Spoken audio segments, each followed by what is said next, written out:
آن سانه قدیم که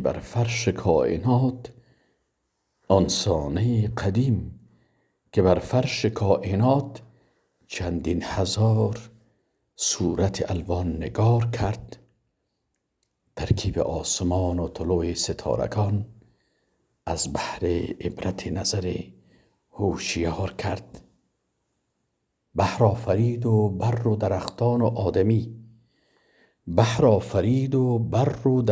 و آدمی، خورشید و ماه و انجم و لیل و نهار کرد. الوان نعمتی که نشاید سپاس گفت، اسباب راحتی که نشاید شمار کرد، آثار رحمتی که جهان سر به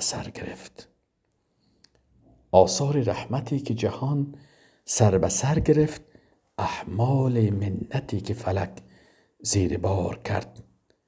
از چوب خشک میوه و در نی شکر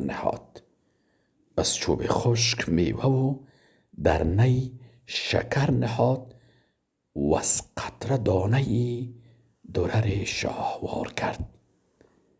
مسمار کوهسار به نطع زمین بدوخت. الم نجعل والجبال اوتادا. مسمار کوهسار به نطع زمین بدوخت تا فرش خاک بر سر آب استوار کرد. اجزای خاک مرده به تأثیر آفتاب بستان میوه و چمن و لاله‌زار کرد. این آب داد بیخ درختان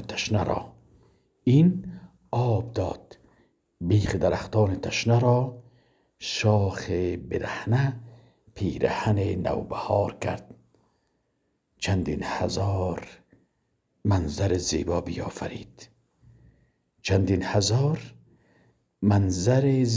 بیافرید، تا کیست کو نظر ز سر اعتبار کرد. توحید گوی او نه بنی آدمند و بس، هر بلبلی که زمزمه بر شاخسار کرد. شکر کدام فضل به جای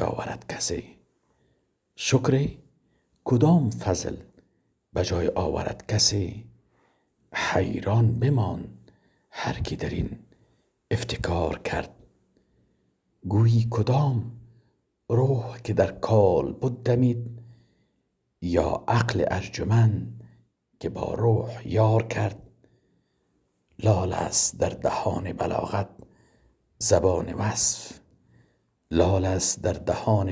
زبان وصف، از غایت کرم که نهان و آشکار کرد.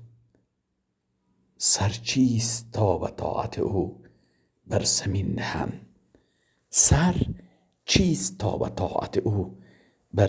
نهند، جان در رهش دریغ نباشد نثار کرد.